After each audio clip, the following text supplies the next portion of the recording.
बच्चों अभी हम स्टार्ट कर रहे हैं फिर से एक रेशियो का लास्ट सम जो कर रहे हैं, ये सम सीधा 2018 का सम है जो हम डिस्कस कर रहे हैं। तो फर्स्ट ऑफ ऑल 2018 के सम में इंफॉर्मेशन क्या थी यहाँ पे आप देख सकते हो। The following are the balances of 3 Bevel limited as on 31/3/2017 and 18। दो इंफॉर्मेशन है, 2 ईयर दिए हुए हैं, तो मैं तो ऑलवेज एक ही साल का कैलकुलेट करवाऊंगा, दूसरा आपको करना है जिससे आपको क्लैरिटी भी आएगी और कमेंट सेक्शन में आंसर भी देना है। तो फर्स्ट ऑफ ऑल बच्चों इसमें क्या दिया हुआ है, लायबिलिटी दी हुई है, बाद में प्रेफरेंस है, debenture, general reserve, PNL, bank overdraft, creditor and bills payable. आप बोलोगे सर लायबिलिटी साइड इतना दिया हुआ है, building, machinery, furniture, debtors, bills receivable, stock, cash and bank, इतना दिया हुआ है। अभी एडिशनल इंफॉर्मेशन बच्चों ये बहुत अच्छा था इसलिए मैंने ये सम को लिया है क्योंकि 2 पॉइंट कवर होता है। पहला है total purchase, cash purchase are 2/5 of credit purchase, एक नेट प्रॉफिट एंड दिया हुआ है profit after interest and tax दिया हुआ है, PAT दिया हुआ है। आप बोलोगे क्रेडिट सेल्स दिया हुआ है, ब्रैकेट में लिखा हुआ है 75% ऑफ टोटल सेल्स, और उसके बाद लिखा है from the above information calculate the following current ratio, capital employ, creditor ratio, rate on return on equity share holder fund, ये अच्छा है, capital gearing and long term fund to fix asset. तो first of all बच्चों start करते हैं purchase से। Purchase हमें आप बोलोगे सर कैपिटल कौन सा चाहिए, तो क्रेडिट रेशियो, क्रेडिट परचेज चाहिए। आपके पास क्या है बच्चों, तो आप बोलोगे सर टोटल परचेज है, तो सिंपल आपको क्या करना है पहले वो समझते हैं। तो आप बोलोगे सर देखो सबसे पहले टोटल परचेज चाहिए, टोटल परचेज हमारे पास है कितना 12,60,000। उसके बाद आप बोलोगे sir cash purchase credit purchase का 2/5 है, सपोज क्रेडिट परचेज 1 है तो कैश परचेज कितना होगा बच्चों 2/5 होगा। अभी कई बच्चों को यहाँ दिक्कत आ जाएगी, देख के ही घबरा जाएंगे सर अभी कैसे सॉल्व करें।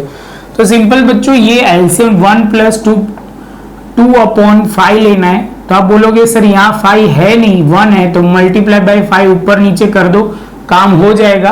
तो आप बोलोगे सर 5 + 2/5 तो मतलब 7/5 जो होगा वो क्या हो जाएगा टोटल परचेज हो जाएगा। क्या हो जाएगा बच्चों टोटल परचेज हो जाएगा। जैसे टोटल परचेज होता है उसके बाद आप स्टेप रखोगे 7/5 है तब हमारा परचेज है 12,60,000। तो आप बोलोगे सर हमें क्या चाहिए क्रेडिट परचेज चाहिए, तो कैसे मिलेगा 7/5 × 12,60,000। तो यहाँ पे आप रखोगे तो 12,60,000 × 5/7। तो आप बोलोगे सर 9 लाख जो है वो क्रेडिट परचेज है। क्या है बच्चों क्रेडिट परचेज। तो पहले आपको क्रेडिट परचेज मिलने के बाद अभी हम आगे जाएंगे एक एक पॉइंट पे डिटेल में, पहले आपको इतना लिखना है तो लिख लीजिए उसके बाद आगे चलते हैं। बच्चों इतना होने के बाद अभी मैंने क्या किया थोड़ा मैंने शॉर्ट में लिख दिया, तो वो बेसिकली अभी हम स्टार्ट करते आगे है net profit after interest and tax rate is 50%।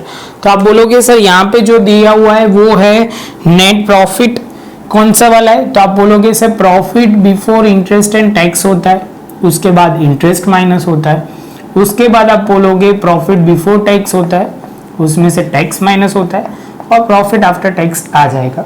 आप बोलोगे सर हमारे सब में जो इंफॉर्मेशन है वो profit after interest and tax है, तो ये वाले स्टेज में है। यहां तक समझ में आया। सपोज बोल रहा हूं, सपोज प्रॉफिट बिफोर टैक्स 100 है तो आप बोलोगे सर 50% टैक्स है, तो आप बोलोगे सर 50% प्रॉफिट आफ्टर टैक्स है। तो जब 50 है तब 2 लाख, तो 100 पे कितना सॉल्व करेंगे बच्चों, तो आप बोलोगे सर यहाँ पे करेंगे 100 पे कितना, तो 4 लाख हो जाएगा। 4 लाख का 50% 2 लाख हो जाएगा। टैक्स कितना हो जाएगा 2 लाख। आप बोलोगे सर ये कर ही क्यों रहे हो, क्योंकि बच्चों हमें चाहिए रिटर्न ऑन कैपिटल एम्प्लॉय जहां पे आपको जरूरत पड़ेगी, तो आप करोगे सर करना तो पड़ेगा। इंटरेस्ट जो है वो हमें मिलेगा कहां से, तो डिबेंचर पे। डिबेंचर पे जो इंटरेस्ट मिल जाएगा जो 2 लाख है उसका 12% करोगे तो आप बोलोगे सर 24,000 हो जाएगा। कितना बच्चों 24,000। 4 लाख प्लस 24,000 तो 4,24,000 और इसके साथ profit before interest and tax आ जाएगा। जैसे ये आ जाता है इसके बाद आप बोलोगे सर क्रेडिट सेल्स भी दिया हुआ है, लेकिन बच्चों यहाँ हमें डेटर्स रेशियो ढूंढने के लिए कुछ भी नहीं बोला, तो हम उसके लिए मेहनत नहीं करेंगे, क्योंकि जो जरूरत नहीं है उसके सिवा काम नहीं करेंगे। क्योंकि यहाँ जितना हो गया वो ध्यान से आप लिख लीजिए। ये थोड़ा मैं मिटा रहा हूँ क्योंकि थोड़ा कैलकुलेशन, अभी सीधा मेन पॉइंट पे आते। पहला दिया हुआ है करंट रेशियो। करंट रेशियो बच्चों क्या होगा? करंट रेशियो जो फॉर्मूला है current asset upon current liability. तो उसमें सबसे पहले करंट रेशियो में लिखेंगे, जो पहला है करंट एसेट में debtors plus BR plus stock plus cash and bank. बच्चों आपको इतना लंबा लिखना पड़ेगा, वो आदत डालनी पड़ेगी, क्योंकि मार्क तो तब भी जाके मिलते हैं जब भी आप प्रॉपर लिखोगे। तो आप बोलोगे इससे यहाँ पे होगा 240, BR जो है वो 1 लाख, उसके बाद स्टॉक जो है वो 380, उसके बाद यहाँ पे होगा 80,000। तो आप बोलोगे सर स्टार्ट करते हैं सबसे पहले यहाँ पे टोटल करना।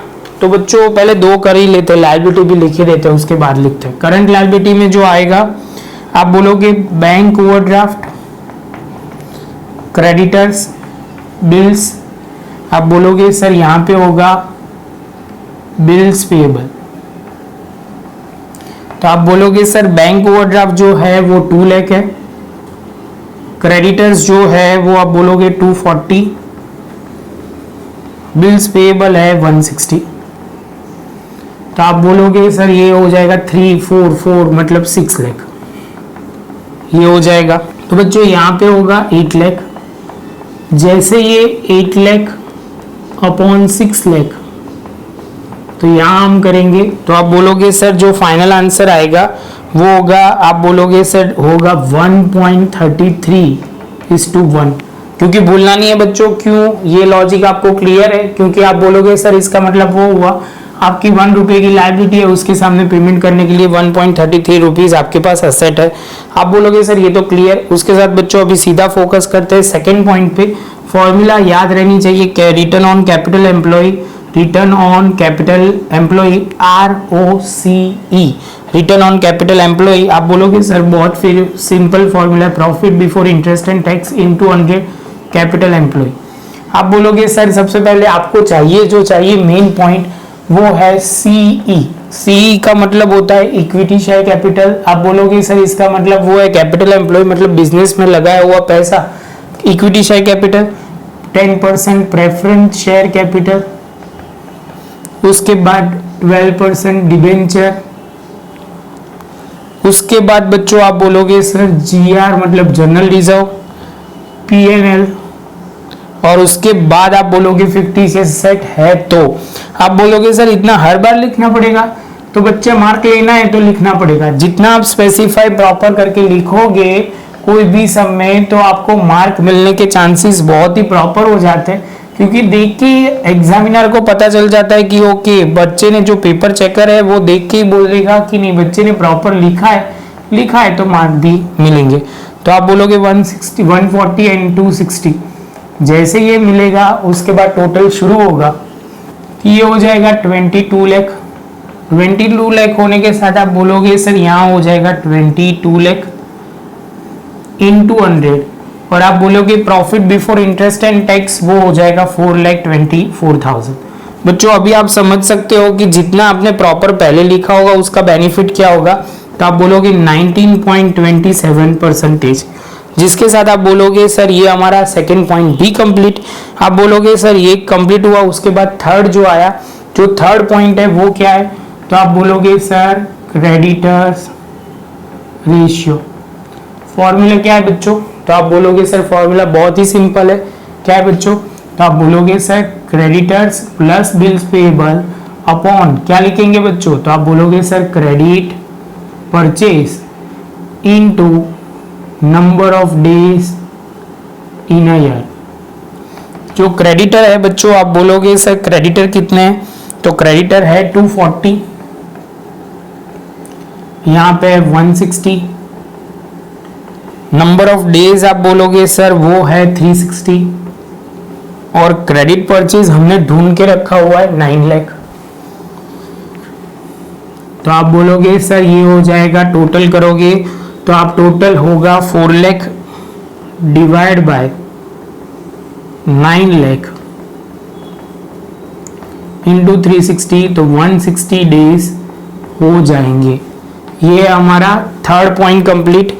इसके बाद बच्चों आप बोलोगे सर कौन सा आएगा, return on, rate of return on equity share holder fund.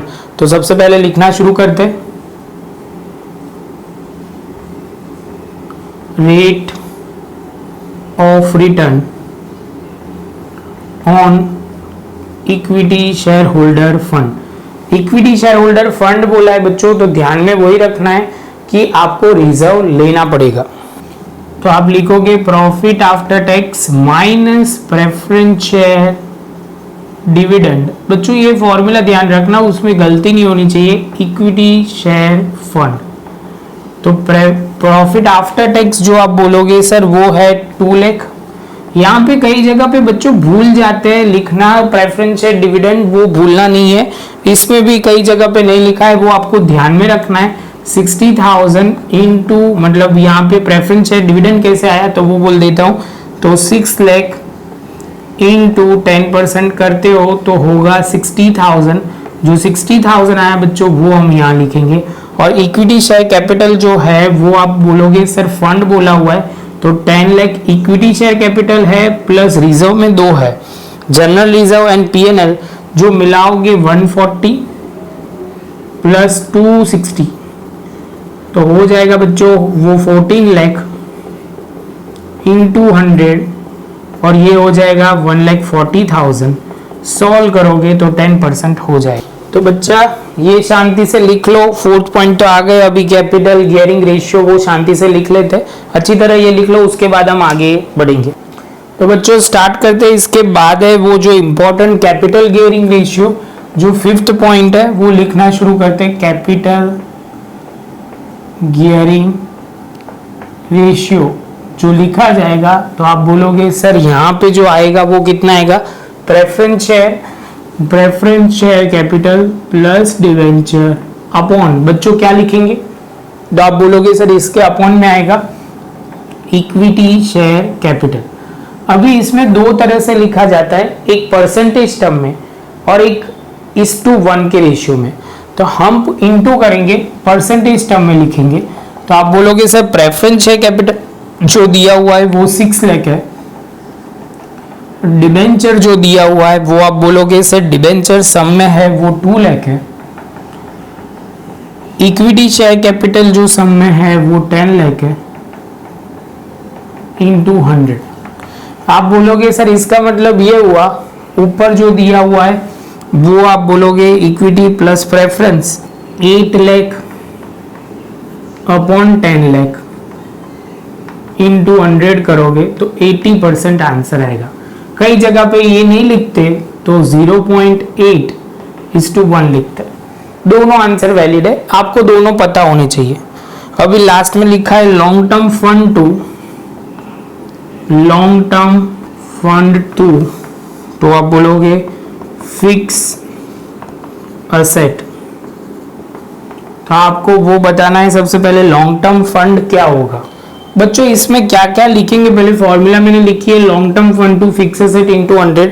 तो आप लॉन्ग टर्म फंड में क्या लिखोगे बच्चा, तो इक्विटी शेयर कैपिटल, बाद में 10% प्रेफरेंस शेयर कैपिटल, इसके बाद 12% डिबेंचर, इसके बाद आप बोलोगे जनरल रिजर्व, और इसके बाद आप बोलोगे प्रॉफिट एंड लॉस। इतना लिखा जाएगा लॉन्ग टर्म फंड में। यहाँ पे लिखा जाएगा लैंड एंड बिल्डिंग जो है 10 लाख, उसके बाद आप बोलोगे मशीनरी जो है 7 लाख, उसके बाद फिक्सचर जो है वो 3 लाख। और यहाँ पे आगे बढ़ेंगे तो क्या होगा, यहाँ करेंगे इसमें टोटल कर देंगे तो 20 लाख आएगा, और यहाँ पे करोगे बच्चों इसका टोटल तो आप बोलोगे सर 22 लाख आएगा। तो सबसे पहले बच्चों स्टार्ट करते हैं। तो यहाँ पे आप बोलोगे सर 22 लाख आ गया। ये लास्ट वाला फिर से एक्सप्लेन कर दूं, मुझे ऐसा लग रहा है कि आपको थोड़ा कम समझ में आया क्योंकि ये बहुत कम आता है इसलिए। तो आप बोलोगे सर इक्विटी शेयर लिया, प्रेफरेंस शेयर लिया, डिबेंचर लिया, जनरल रिजर्व और कैपिटल मतलब पीएनएल लिया। लॉन्ग टर्म फंड है, फॉर्मूला कैसे बनती है, long term fund and fix to capital asset, तो फिक्स एसेट आपने डाल दिया। इसके बाद आप बोलोगे सर यहाँ पे वैल्यू पुट करेंगे 100 और ये होगा 20 लाख। ये आंसर जो आएगा वो परसेंटेज टर्म में ज्यादा आएगा, 110% आएगा। यहाँ पे वो इस टू वाला कोई कंसेप्ट बोला नहीं है, मतलब तो आप कोई भी फॉर्मूला अप्लाई कर सकते हो। बच्चा यहाँ पे जो लास्ट में मुझे जो फॉर्मूला दिख रही है यहाँ तक खत्म हो रही है, लेकिन मैंने जहाँ दूसरी जगह देखा तो पता चला कि नेट प्रॉफिट का भी एक रेशियो है जो बहुत ही अच्छा है, क्योंकि उसमें जो है क्रेडिट सेल्स वाला कंसेप्ट आ रहा है। मैं वही सोचूं क्योंकि उन्होंने ट्विस्ट एंड टर्न करके क्रेडिट सेल्स दिया हुआ है और बाकी कोई इंफॉर्मेशन नहीं है, तो ऐसा नहीं होगा, वो ऐसे तो देंगे नहीं कुछ भी। तो आप बोलोगे सर 7 नंबर है वो नेट प्रॉफिट रेशियो है, जिसकी फॉर्मूला बहुत ही सिंपल है, प्रॉफिट आफ्टर टैक्स, या आप लिखो एनपी नेट प्रॉफिट, वो जो इंटू 100 इंटू सेल्स। तो आप बोलोगे सर यहाँ पे जो है वो आप बोलोगे सर 75% पे जब भी हमारा होता है तब 6 लाख है, तो 100% पे हमारा कितना होगा? तो आप बोलोगे सर 75, ये परसेंटेज कट हो जाएंगे, इंटू 100 इंटू 6 लाख। आप बोलोगे सर कुछ समझ में नहीं है, आपने अच्छा स्पीड से कर लिया। ऐसा नहीं है बच्चों, देखो 75% हमारा जब सेल होता है वो क्रेडिट सेल है टोटल सेल्स का, तो 75% जब होता है तब 6 लाख, तो 100% पे कितना? सॉल्व करोगे बच्चों तो आप बोलोगे सर ये 10 लाख आएगा। कितना आएगा बच्चों? 10 लाख आएगा।